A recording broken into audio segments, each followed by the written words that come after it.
মোৰ নাম ৰোহন। মই চৰকাৰী বেংকত কাম কৰিছিলোঁ। মোৰ বিয়া 2 বছৰ হ'ল। মোৰ পত্নী দেখাত ধুনীয়া আৰু আকৰ্ষণীয় আছিল। মোৰ পত্নী ৰূপালী মাতৃ হ'বলৈ ওলাইছিল। আমাৰ জীৱনৰ অতি সুখৰ সময় আছিল। ৰূপালীৰ 6ঠ মাহ আগন্তুক কেঁচুৱাটোক লৈ আমি দুয়ো বৰ উৎফুল্লিত হৈ পৰিছিলোঁ। সেই সময়তেই এটা ঘটনা সংঘটিত হয় যিয়ে আমাৰ জীৱনটো কিছু সলনি কৰি পেলালে। চাকৰিৰ পৰা ট্ৰেন্সফাৰৰ অৰ্ডাৰ পাইছিলোঁ। মোক আন এখন চহৰলৈ বদলি কৰা হৈছিল আৰু এই পৰিস্থিতিত ৰূপালীৰ স্বাস্থ্য আৰু যত্ন লোৱা মোৰ দায়িত্ব আছিল। সেই মুহূৰ্তটোৰ বাবে সমস্যাটোৰ সমাধান বিচাৰি মই ৰূপালীৰ মাক দেউতাকক ফোন কৰিলোঁ। মই তেওঁলোকক সমগ্ৰ পৰিস্থিতিৰ বিষয়ে বিতংভাৱে ক'লোঁ যে মোৰ বদলি যি স্থানত হৈছে বৰ্তমান ৰূপালীক এই অৱস্থাত নিয়াটো সম্ভৱ নহয়।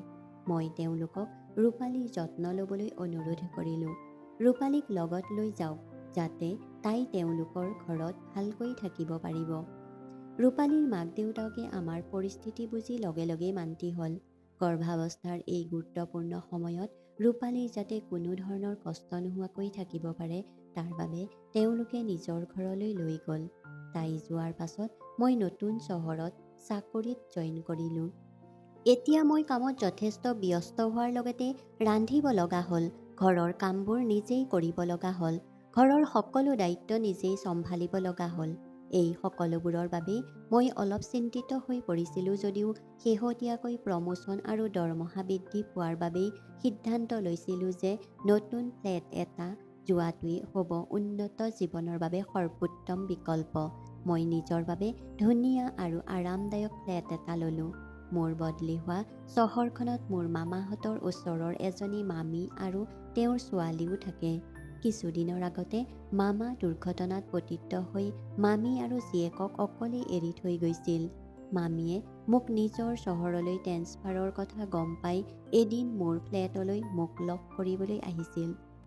মামীয়ে আহি পোৱাৰ লগে লগেই কৌতূহলেৰে মোক সুধিলে, ৰোহন, তোমাৰ পত্নী ক'ত? তোমাৰ লগত নাহিল কিয়? মই পৰিস্থিতিৰ কথা বুজাই দিলোঁ। ৰূপালীৰ 6ঠ মাহ আৰু এই অৱস্থাত তাইক ইমান দূৰ অনাটো ঠিক নাছিল। সেয়ে তাইক তাইৰ মাক দেউতাকৰ ঘৰলৈ পঠিয়াই দিলোঁ, য'ত তাইৰ মাক দেউতাকে তাইৰ সঠিক যত্ন ল'ব পাৰিব। মামীয়ে মন দি শুনি তাৰ পাছত হাঁহি এটা মাৰি ক'লে, ৰোহন, এতিয়া তুমি অকলে থকাৰ বাবে অফিচৰ কামৰ লগতে ৰান্ধিবলৈ অসুবিধা হৈছে চাগৈ। কামৰ বোজাই ইতিমধ্যে মোক আৱৰি ধৰিছে। গতিকে মই মামীক ক'লোঁ, মামী, মই এগৰাকী বাই নিয়োগ কৰাৰ কথা ভাবিছোঁ। মোৰ বাবে সহজ হ'ব। মোৰ মামীয়ে লগে লগে উত্তৰ দিলে, ৰোহন, বাই নিয়োগ কৰাৰ কোনো প্ৰয়োজন নাই। তোমাৰ পত্নী ঘূৰি নহালৈকে মই তোমাক সহায় কৰিম। মামীৰ এই অফাৰটো শুনি মোৰ অলপ সকাহ লাগিল। মনতে ভাবিলোঁ, মামীয়ে যদি মোক সহায় কৰে তেন্তে মোৰ কাম আৰু ঘৰৰ দায়িত্বৰ মাজত ভাৰসাম্য ৰক্ষা কৰাটো মোৰ বাবে সহজ হ'ব। ময়ো সিদ্ধান্ত লৈছিলোঁ যে তেওঁ সময় আৰু কষ্টৰ বাবে মামীক অলপ টকা দিম যাতে তেওঁৰ অলপ সহায় হয়। পিছদিনা পুৱা অফিচলৈ যাবলৈ সাজু হৈ থাকোঁতেই মামীয়ে মোক ফোন কৰি ক'লে, ৰোহন, মই কেইদিনমানৰ বাবে মাৰ ঘৰলৈ যাব লাগিব। তেওঁৰ অসুখ আৰু মোৰ যত্নৰ প্ৰয়োজন। মই তোমাক সহায় কৰিব বিচাৰিছিলোঁ, কিন্তু এতিয়া যাব লাগিব। তেওঁৰ বাধ্যতা মই বুজি পাই ক'লোঁ, মামী, তুমি প্ৰথমে আইতাৰ যত্ন লোৱা, মই ইয়াত মেনেজ কৰিম। মামীয়ে স্বস্তিৰ উশাহ এটা লৈ ক'লে, ৰোহন, ঘৰ আৰু কামৰ মাজত সংগ্ৰাম কৰিব নালাগে। মই সিদ্ধান্ত লৈছোঁ অংকিতাক সহায় কৰিবলৈ পঠিয়াই দিম। দেওবাৰ আছিল। মই ঘৰতে জিৰণি লৈ আছিলোঁ। ৰাতিপুৱা দেৰিকৈ শুই নিজৰ বাবে চাহ বনাই মোৰ ফ্লেটৰ কিছু কাম কৰিবলৈ ধৰিলোঁ। দুপৰীয়াৰ ভাগত হঠাৎ দুৱাৰৰ ঘণ্টা বাজি উঠিল। মই ভাবিলোঁ, এই সময়ত কোন হ'ব পাৰে? দুৱাৰৰ ফালে আগবাঢ়ি গৈ দুৱাৰখন খুলি দিওঁতেই মোৰ চকু দুটা খন্তেক সময়ৰ বাবে ডাঙৰ হৈ গ'ল। মোৰ সন্মুখত থিয় হৈ থকা ছোৱালীজনী ধুনীয়া আৰু আকৰ্ষণীয় আছিল। হাই, মই অংকিতা। মায়ে মোক ইয়ালৈ পঠিয়াইছিল তোমাক সহায় কৰিবলৈ। তাইৰ মাতত সহজ সৰল আৰু আত্মবিশ্বাসৰ অনুভৱ। হাঁহি এটা মাৰি উত্তৰ দিলোঁ, অংকিতা, সোমাই আহা। ভাল হৈছে তুমি আহিছা। তোমাৰ মায়ে মোক কৈছে তুমি আহিবা। অংকিতা সোমাই আহিল। মই তাইক বহিবলৈ কৈ চাহ আগবঢ়াই দিলোঁ। তাই হাঁহি এটা মাৰি ক'লে, নাই ভাই, প্ৰথমে কোৱাচোন তুমি কি খাই ভাল পাবা? তোমাৰ যি ভাল লাগে মই ৰান্ধি দিম। তাইৰ কথাত হাঁহি এটা মাৰি বুজিলোঁ তাইৰ আগমনে মোৰ ঘৰৰ পৰিৱেশটো অলপ সলনি কৰি দিব। মই আৰু একো কোৱা নাছিলোঁ। অংকিতাই ঘৰৰ কামবোৰ কৰিবলৈ ধৰিলে। তাই সকলো কাম সহজ আৰু আত্মবিশ্বাসেৰে চম্ভালিছিল। মই তাইক মনে মনে চাই আছিলোঁ। তাই প্ৰতিটো খোজতে এক অনন্য আকৰ্ষণ আছিল। তাইৰ সৌন্দৰ্য আৰু ব্যক্তিত্বই ইমানেই মোহিত আছিল যে তাইৰ পৰা চকু আঁতৰাব পৰা নাছিলোঁ। মই ভাবিবলৈ ধৰিলোঁ যে মোৰ পত্নী ৰূপালীতকৈ ধুনীয়া নাৰী মই কেতিয়াও দেখা নাই। এই চিন্তাটো মোৰ মনলৈ আহি থাকিল। মই ভাবিলোঁ, ইমান ধুনীয়া ছোৱালী, তথাপিও তাই মোৰ বাবে ইয়াত কাম কৰিব লাগিব। মামীয়ে অংকিতাক এনেকৈ কামলৈ পঠোৱাত মোৰ খং উঠিছিল। অংকিতাই চুটি আৰু আৰামদায়ক কাপোৰ পিন্ধিছিল।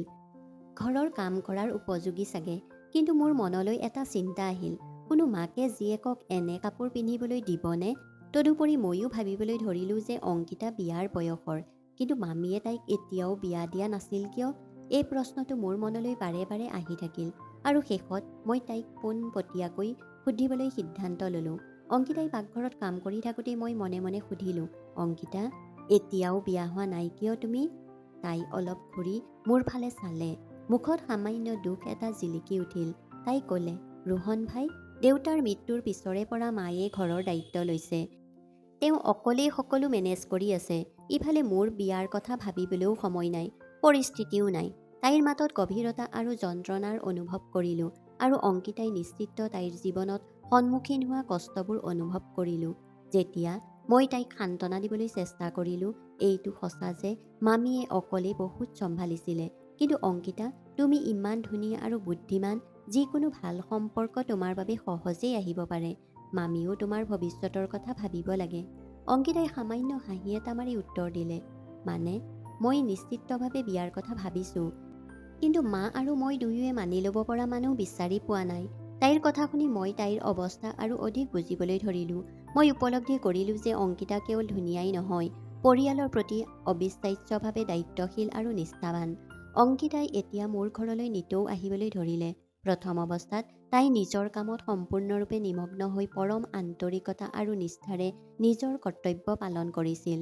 কিন্তু কিছুদিনৰ পাছত অংকিতাৰ আচৰণত ক্ৰমান্বয়ে পৰিৱৰ্তন হোৱা লক্ষ্য কৰিলোঁ। এদিন আমি কথা পাতি থাকোঁতে হঠাৎ মোৰ পত্নীৰ কথা সুধিবলৈ ধৰিলে। মোৰ পত্নীৰ অভ্যাস, পচন্দ অপচন্দ, আমাৰ সম্পৰ্কৰ প্ৰতিটো সবিশেষ জানিব বিচাৰিছিল। এই কথাত মই অলপ আচৰিত হ'লোঁ, যদিও সকলো কথা ক'লোঁ। মই ভাবিলোঁ, তাই চাগে কেৱল সাধাৰণ কৌতূহলৰ বাবেই সুধিছে। কিন্তু যেতিয়া মই তাইক ক'লোঁ যে মোৰ পত্নী ইয়াত নাথাকে, তেতিয়া তাই অতি উত্তেজনা আৰু আনন্দৰে প্ৰতিক্ৰিয়া প্ৰকাশ কৰিলে। তাইৰ আনন্দই মোক অলপ অস্বস্তিত পেলাইছিল। মই ভাবিছিলোঁ, এইটো এটা স্বাভাৱিক প্ৰতিক্ৰিয়া হ'ব পাৰে। কিন্তু লাহে লাহে তাইৰ কামবোৰ অধিক অদ্ভুত হৈ পৰিল। অংকিতাই প্ৰতিদিনেই মোৰ বাবে বিভিন্ন সুস্বাদু ব্যঞ্জন ৰান্ধিবলৈ ধৰিলে। তাই প্ৰতিবাৰেই নতুন কিবা এটা চেষ্টা কৰিছিল আৰু মোৰ পচন্দ অনুসৰি হোৱাটো নিশ্চিত কৰিছিল। প্ৰথম অৱস্থাত মই ভাবিছিলোঁ যে সেইটো তাইৰ কাম আৰু তাই ইয়াক গুৰুত্ব সহকাৰে লৈছিল। কিন্তু তেতিয়াই লক্ষ্য কৰিলোঁ তাই কেৱল ৰন্ধা-বঢ়াতেই সীমাবদ্ধ নহয়, আনকি তাই মোৰ ভাল লগা কাপোৰ পিন্ধিবলৈ ধৰিলে। এদিন মই তাইক কৈছিলোঁ, তুমি ইমান চুটি কাপোৰ নিপিন্ধিবা, মোৰ এই বিষয়ে অস্বস্তি অনুভৱ হ'বলৈ ধৰে। এদিন তাইক ক'লোঁ, অংকিতা, তোমাৰ যি কামৰ দায়িত্ব দিয়া হয় কৰা, ইয়াতকৈ বেছি একো কৰাৰ প্ৰয়োজন নাই। কিন্তু মোৰ কথা তাইৰ ওপৰত কোনো প্ৰভাৱ পৰা নাছিল। মোৰ কথা শুনাৰ সলনি তাই নিজৰ ধৰণেৰে কাম কৰি থাকিল। লাহে লাহে তাই মোক মোৰ পত্নীৰ দৰে ব্যৱহাৰ কৰিবলৈ ধৰিলে। তাই মোৰ বাবে বস্তুৰ ব্যৱস্থা কৰিছিল, কাপোৰ কিনিছিল, আনকি মোৰ আৰামৰ বিশেষ যত্নও ৰাখিছিল। এই আচৰণে মোক অস্বস্তিত পেলাইছিল।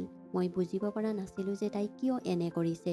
তাইৰ কাৰ্যত এক প্ৰকাৰৰ আৱেগিক সংযোগ জিলিকিবলৈ ধৰিলে, যিটো মই আচৰিত আৰু বিৰক্তিকৰ পাইছিলোঁ। তাই মোৰ ঘৰলৈ অহাৰ 10 দিন হ'ল। মই সুধিলোঁ, অংকিতা, মামী কেতিয়া আহিব? তাই ক'লে, ৰোহন, আইতাৰ এতিয়া ভাল হোৱা নাই, গতিকে মা কেইদিনমান গাঁৱতে থাকিব। তাইৰ এই বক্তব্যই মোক আমনি কৰিছিল। মই ক'লোঁ, ঠিক আছে। অংকিতাৰ ৰূপত এক উল্লেখযোগ্য পৰিৱৰ্তন হ'বলৈ আৰম্ভ কৰিছিল। তাই শাৰী পিন্ধিবলৈ আৰম্ভ কৰিছিল। শাৰীত তাইৰ চেহেৰা আৰু অধিক উজ্জ্বল হৈ পৰিছিল।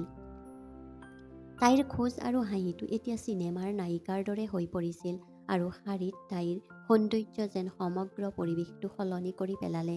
তাই চুলিত গজৰা পিন্ধিবলৈ আৰম্ভ কৰিছিল। গজৰাৰ মিঠা গোন্ধে ঘৰখন গ্ৰাস কৰিছিল আৰু তাই যেতিয়াই মোৰ কাষেৰে পাৰ হৈ গৈছিল, তেতিয়াই মোক মোহিত কৰিছিল।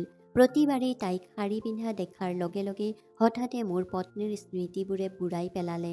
মই অনুভৱ কৰিবলৈ ধৰিলোঁ যে অংকিতাই ইচ্ছাকৃতভাৱে মোৰ পত্নীক অনুসৰণ কৰিবলৈ চেষ্টা কৰিছে। হয়তো মোৰ পত্নীৰ বিষয়ে মোৰ পৰা শুনা কথাখিনিৰ ওপৰত ভিত্তি কৰি তাই নিজকেই খাপ খুৱাবলৈ চেষ্টা কৰিছিল। তাইৰ কৰ্ম আৰু সাজ পোছাকে লাহে লাহে এই কথাকে আঙুলিয়াই দিছিল। অংকিতাক এই ৰূপত দেখিলেই মোৰ পত্নীৰ কথা গভীৰভাৱে মনত পৰিল। মোৰ মনত এটা অদ্ভুত বিভ্ৰান্তিৰ সৃষ্টি হ'ল। তাইক সাৱটি ধৰি সেই মুহূৰ্তটোত ধৰি ৰখাৰ মন লাগিল। অংকিতাৰ পৰিৱৰ্তিত আচৰণ আৰু আচাৰ ব্যৱহাৰে মোক আৰু বিমূৰত পেলাইছিল। কেতিয়াবা তাই মোৰ পত্নীৰ দৰে কাম কৰিছিল আৰু কেতিয়াবা তাইক সম্পূৰ্ণ বেলেগ দেখা গৈছিল। তাই কিয় এনে আচৰণ কৰিছে বা এই পৰিৱৰ্তনবোৰৰ আঁৰত তাইৰ কি উদ্দেশ্য থাকিব পাৰে মই বুজিব পৰা নাছিলোঁ। যিকোনো পুৰুষক আকৰ্ষণ কৰিব পৰা, কিন্তু অংকিতা ছোৱালী হোৱাৰ পিছতো একেবাৰে লাজ কৰা নাছিল। তাৰ পিছত এদিন এনেকুৱা এটা ঘটনা ঘটিল যিটোৱে মোৰ গোটেই জীৱন কঁপাই তুলিলে। ইমানেই অভাৱনীয় আছিল যে মোৰ লগত এনেকুৱা হৈছে বুলি বিশ্বাস কৰিব পৰা নাছিলোঁ। সেইদিনা অংকিতাই সদায়ৰ দৰে ঘৰৰ সকলো কাম শেষ কৰি যাবলৈ সাজু হৈ আছিল। কিন্তু হঠাৎ প্ৰচণ্ড বৰষুণ আৰম্ভ হ'ল। বৰষুণৰ মাজেৰে বজ্ৰপাত জিলিকি উঠিল। বৰষুণটো ইমানেই প্ৰচণ্ড যে ওলাই অহাটো অসম্ভৱ যেন লাগিল। অংকিতা বিভ্ৰান্ত হৈ খিৰিকীৰে বাহিৰলৈ চাই থিয় হৈ থাকিল। মই ক'লোঁ, অংকিতা, ইমান প্ৰচণ্ড বৰষুণত কেনেকৈ ওলাই যাবা? মামীও গাঁৱলৈ গৈছে আৰু তোমাৰ ঘৰত কোনো নাই। আজি ৰাতি ইয়াতেই থাকা। ৰাতিপুৱা বৰষুণ কমি গ'লে গুচি যাবা। প্ৰথমে তাই অলপ দ্বিধাবোধ কৰিছিল যদিও তাৰ পিছত তাই মান্তি হ'ল। ঠিক আছে ৰোহন ভাই, আজি ৰাতি ইয়াতেই থাকি যাওঁ, যদি তোমাৰ আপত্তি নাই। সেই নিশা অংকিতাই ৰাতিৰ আহাৰ ৰান্ধিলে। আমি একেলগে খাবলৈ বহিলোঁ। ইমান আৰামত আমি একেলগেই সময় কটালোঁ প্ৰথমবাৰৰ বাবে। ৰাতিৰ আহাৰ খোৱাৰ পিছত মই মোৰ ৰুমলৈ গৈ টিভি চালোঁ। মই অংকিতাক ক'লোঁ, হলঘৰৰ ছোফাত শুব পাৰিবা, তাত আৰাম পাবা। দিনটো দীঘলীয়া কামৰ বাবে অংকিতা বৰ ভাগৰুৱা হৈ পৰিছিল। তাই কেইমিনিটমান বস্তু পৰিপাটি কৰি তাৰ পিছত ছোফাত শুই পৰিল। তাই গভীৰ টোপনিত পৰিল। মই মোৰ কোঠাত টিভি চাই থাকিলোঁ। প্ৰায় মাজনিশা হ'ল। হঠাৎ মোৰ পিয়াহ লাগিল, গতিকে পানী খাবলৈ পাকঘৰলৈ গ'লোঁ আৰু তাৰ পিছত পাকঘৰৰ পৰা উভতি আহোঁতে মই তাইক লক্ষ্য কৰিলোঁ। ছোফাখনত তাই তীব্ৰ টোপনিত আছিল আৰু ৰাতিৰ ম্লান পোহৰত তাইৰ মুখখন ইমান শান্তিপূৰ্ণ আৰু ধুনীয়া যেন লাগিছিল। তাই ঢিলা চুলিখিনি তাইৰ গালত পৰিল আৰু খিৰিকীৰে সোমাই অহা শীতল বতাহজাকে তাৰ লগত খেলিলে।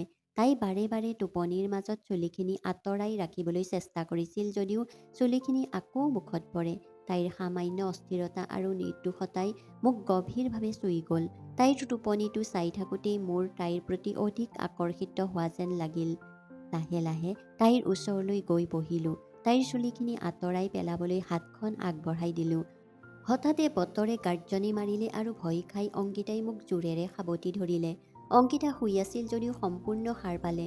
মোৰ স্পৰ্শটো ভাল লাগিল আৰু মই তাইক পিঠিখন সাৱটি ধৰিলোঁ আৰু তাই মোক আৰু বেছি টানকৈ আঁকোৱালি ধৰিলে। আমি ইজনে সিজনৰ আলিংগনত নিজকে পাহৰিবলৈ ধৰিলোঁ। অলপ পিছত বৰষুণ বন্ধ হৈ গ'ল। আমি দুয়ো ইজনে সিজনক কোলাত লৈ শুই পৰিলোঁ। পিছদিনা ৰাতিপুৱা এই পৰিস্থিতিত কি কৰিব লাগে সেই বিষয়ে নিশ্চিত নহৈ সাৰ পালোঁ। খৰধৰকৈ অংকিতাক মোৰ পৰা আঁতৰাই ঠেলা মাৰি মোৰ ৰুমলৈ গ'লোঁ। মোৰ পত্নীৰ মুখখন মোৰ মনত জিলিকি উঠিল। এই কথা গম পালে তাই মোক বিবাহ বিচ্ছেদ কৰি দিব। আমাৰ গৰ্ভস্থ সন্তানক হেৰুৱাম বুলি ভয় লাগিছিল। মই ভাবি থাকিলোঁ যে মোৰ পৰিয়ালে গম পালে মোৰ বিষয়ে কি ভাবিব, তেওঁলোকৰ চকুত মোৰ কি সন্মান থাকিব। এই চিন্তাবোৰে মোৰ ওপৰত বোজা জাপি দিলে। মই সম্পূৰ্ণ বিভ্ৰান্ত হৈ পৰিলোঁ। হঠাতে মোৰ মনলৈ এটা চিন্তা আহিল। মোৰ কোঠাৰ দুৱাৰখন অলপ খোল খালে। অংকিতা সোমাই অহা দেখিলোঁ। তাই গা ধুই আহিছে। তাইৰ মুখত সামান্য লাজ আৰু গুৰুত্ব। তাই লাহে লাহে মূৰ তল কৰি ক'লে, ৰোহন, যোৱা নিশা যি হ'ল মই কেতিয়াও পাহৰিব নোৱাৰোঁ। তাইৰ পৰা মই এই কথা শুনি আচৰিত হ'লোঁ। মনত এটা অপৰাধবোধৰ সৃষ্টি হ'ল আৰু মই লগে লগেই ক'লোঁ, অংকিতা, মোক ক্ষমা কৰি দিবা। ভুলতে নিশ্চয় ঘটিছে। কিন্তু অংকিতাই মোৰ কথাত বাধা দি ক'লে, ৰ'বা ৰোহন, তোমাৰ দোষ নাছিল, মোৰ। এই কথা শুনি মই আৰু আচৰিত হৈ পৰিলোঁ। অংকিতাই আৰু ক'লে, তোমাৰ ঘৰলৈ অহাৰ পৰাই লক্ষ্য কৰিছোঁ তুমি মোৰ ফালে কেতিয়াও ভুল উদ্দেশ্যৰে চোৱা নাই আৰু সেইটোৱেই সত্য। তোমাৰ বিষয়ে মোৰ আটাইতকৈ ভাল লগা কথাটো হ'ল তুমি মোক চুটি ড্ৰেছ পিন্ধিব নালাগে বুলি কৈছিলা আৰু ফুল ড্ৰেছ পিন্ধি মাৰ্জিত সাজ পোছাক পিন্ধিবলৈ কৈছিলা। মায়ে এই কামটো কৰিব লাগিছিল, কিন্তু তুমি কৰিলা। এই আচৰণে দেখুৱাইছে যে তুমি কিমান ভাল আৰু সৎ। অংকিতাই থমকি ৰ'ল আৰু কথাখিনি আগবঢ়াই ক'লে, ৰোহন, মই তোমাৰ লগত একেখন ঘৰতে থাকিছিলোঁ। মই তোমাৰ কোনো সম্পৰ্ক নোহোৱা মামীৰ ছোৱালী। তথাপিও তুমি মোৰ সুবিধা ল'বলৈ কেতিয়াও চেষ্টা কৰা নাছিলা। কিন্তু তোমাৰ পত্নীৰ ভাগ্যক লৈ মোৰ ঈৰ্ষা হৈছিল। এই কথা শুনি মই থতমত খালোঁ। তাই দীঘলকৈ উশাহ এটা লৈ ক'লে, তোমাৰ পত্নীৰ ভাগ্যক লৈ মই ঈৰ্ষা কৰিছিলোঁ। কাৰণ তাই তোমাৰ দৰে সৎ আৰু বুজাবুজিৰ স্বামী পাইছিল। গতিকে মই তাইৰ বিষয়ে যিমান পাৰোঁ জানিবলৈ চেষ্টা কৰিলোঁ আৰু তাইৰ দৰে আচৰণ কৰিবলৈ ধৰিলোঁ। অংকিতাই নিজৰ কথা স্পষ্ট কৰি ক'লে, মই শাৰী পিন্ধিবলৈ আৰম্ভ কৰিছিলোঁ, গজৰা পিন্ধিছিলোঁ আৰু তোমাক আকৰ্ষণ কৰিবলৈ এই সকলোবোৰ কৰিছিলোঁ। কিন্তু তথাপিও তুমি মোৰ প্ৰতি কোনো গুৰুত্ব দিয়া নাছিলা। তুমি সদায় নিজৰ সীমা বজাই ৰাখিছিলা। তাইৰ মুখত সামান্য হাঁহি আৰু চকুত সততা। অংকিতাৰ সকলো কথা শুনি মই গভীৰ নিস্তব্ধতাত ডুব গ'লোঁ। তাইৰ কথাবোৰে মোৰ মাজত বহুতো আৱেগৰ আলোড়িত কৰিলে। অনুশোচনা, অপৰাধবোধ, উপলব্ধি আৰু নতুন বুজাবুজি। কিন্তু এটা কথা মোৰ হৃদয় আৰু মনত স্পষ্ট আছিল যে এই সকলোবোৰ শেষ হ'ব লাগিছিল। অলপ পিছত মই মৃদুভাৱে ক'লোঁ, অংকিতা, মোক ক্ষমা কৰি দিয়া। যি হ'ল মোৰ ভুল আছিল। কিন্তু এতিয়া মই বিচাৰোঁ তুমি সেইটো পাহৰি তোমাৰ জীৱনত আগুৱাই যোৱা। মই তোমাক সহায় কৰিব বিচাৰোঁ। যিমান টকাৰ সহায় লাগে কৰিবলৈ ইচ্ছুক। কিন্তু কাইলৈৰ পৰা মোৰ ঘৰলৈ নাহিবা। এই কথা শুনি অংকিতাই মূৰটো ওপৰলৈ তুলি মোৰ ফালে চালে। তাইৰ চকুত কোনো খং বা ক্ষোভ নাছিল। তাই শান্তভাৱে ক'লে, ৰোহন, মোক টকাৰ প্ৰয়োজন নাই। যি হ'ল আমাৰ মাজতেই থাকিব। মই কেতিয়াও তোমাৰ পত্নীক এই কথা নকওঁ। তুমি এই বিষয়ে চিন্তা কৰাৰ প্ৰয়োজন নাই। মই তোমাৰ পৰিয়ালটো ধ্বংস হ'বলৈ নিদিওঁ। যি হ'ল তাৰ বাবে মই সমানেই দায়ী। কিন্তু এইটো এতিয়াই শেষ হ'ব লাগিব। এই কথা কৈ অংকিতাই উঠি লাহে লাহে নিজৰ ঘৰলৈ গুচি গ'ল। তাই যোৱাটো চাই থাকিলোঁ। সেইদিনাৰ পিছত তাই মোৰ ঘৰলৈ অহা বন্ধ কৰি দিলে। মোৰ জীৱনত যেন এটা শূন্যতাই থিতাপি লৈছিল। তেনেকৈয়ে কেইদিনমান পাৰ হৈ গ'ল। তাৰ পাছত এদিন হঠাৎ মোৰ ফোনটো বাজি উঠিল। ফোনটো তুলি লৈছিলোঁ মোৰ পত্নীৰ। তাইৰ মাতটো আনন্দত উজ্জ্বল হৈ পৰিছিল। তাই ক'লে, ৰোহন, তুমি দেউতাক হৈ গ'লা। এই কথা শুনি মোৰ চকু দুটা আনন্দৰে ভৰি পৰিল। মোৰ সকলো দুখ আৰু অনুশোচনা নিমিষতে পাহৰি গ'লোঁ। কিছুদিনৰ পিছত পত্নী ঘৰলৈ উভতি আহিল। পত্নী আৰু পুত্ৰৰ সৈতে সুখী জীৱন যাপন কৰিবলৈ ধৰিলোঁ। এদিন ঘৰৰ কামত ব্যস্ত হৈ থাকোঁতে দুৱাৰৰ ঘণ্টা বাজি উঠিল। ভাবিলোঁ হয়তো ডেলিভাৰী বয় হ'ব পাৰে বা ওচৰ চুবুৰীয়া হ'ব পাৰে। দুৱাৰখন খুলি দেখিলোঁ বাহিৰত উপহাৰ এটা আছে। অলপ আচৰিত হৈ ইফালে সিফালে চালোঁ। কিন্তু তাত কোনো নাছিল। উপহাৰটো তুলি লৈ ভিতৰলৈ আনিলোঁ। ধুনীয়াকৈ পেকেজ কৰা হৈছিল। কৌতূহলী হৈ মই লাহে লাহে খুলিবলৈ ধৰিলোঁ। উপহাৰটোৰ ভিতৰত সৰু ল'ৰা এটাৰ বাবে বহুত বস্তু আছিল। সৰু সৰু কাপোৰ, খেলনা, গজৰা দেখি মোৰ হৃদয়খন আৰু বেছিকৈ স্পন্দন কৰিবলৈ ধৰিলে। লগে লগে গম পালোঁ যে এয়া অংকিতা। ঠিক তেতিয়াই মোৰ পত্নীয়ে মোক সুধিলে, কোনে এই উপহাৰটো দিলে? মই তাইক একো কোৱা নাছিলোঁ। মাথো উপহাৰৰ ভিতৰৰ বস্তুবোৰ চাই থাকিলোঁ। তাৰ পাছত ভিতৰত সোমাই থকা চিঠি এখনৰ ওপৰত মোৰ চকু পৰিল। উলিয়াই আনি খুলি পঢ়িলোঁ। ইয়াত মোৰ ল'ৰাৰ বাবে শুভকামনা লিখা আছিল যদিও তাত আন কাৰো নাম লেখা নাছিল। মই মোৰ পত্নীক ক'লোঁ, কোনোবাই আমাৰ ল'ৰাটোৰ বাবে এই উপহাৰটো এৰি থৈ গৈছে যেন লাগে। হয়তো কোনোবা চিনাকি মানুহ। মোৰ পত্নীয়ে স্বাভাৱিক বুলি ভাবি কিবা এটা ক'বলৈ ওলাইছিল। ঠিক তেতিয়াই আমাৰ কেঁচুৱাটোৱে কান্দিবলৈ ধৰিলে। তাইৰ মনোযোগ কেঁচুৱাটোৰ ফালে স্থানান্তৰিত হ'ল আৰু তাই বাকী সকলো পাহৰি গ'ল। সেইদিনাৰ পিছত আৰু কেতিয়াও অংকিতাক দেখা নাপালোঁ। তাই নিজৰ প্ৰতিশ্ৰুতি পালন কৰিলে। তাই আমাৰ জীৱনৰ পৰা এনেদৰেই আঁতৰি গ'ল যেন কেতিয়াও তাই অহাই নাছিল। আমি স্বামী স্ত্ৰী এতিয়া পুত্ৰৰ সৈতে সুখী জীৱনত কটাইছোঁ। অংকিতাৰ উপহাৰ আৰু সেই চিঠিখন মোৰ বাবে স্মৃতি হৈ পৰিল, যিয়ে মোক শিকাই গ'ল যে সঠিক সিদ্ধান্ত গ্ৰহণ আৰু ত্যাগৰ জৰিয়তে সম্পৰ্কত ভাৰসাম্য ৰক্ষা কৰিব পাৰি। বন্ধু বান্ধৱীসকল, কাহিনীটো শুনি ভাল লাগিলে লাইক কৰিব, কমেণ্ট কৰিব আৰু চেনেলটো ছাবস্ক্ৰাইব কৰিবলৈ নাপাহৰিব। ধন্যবাদ।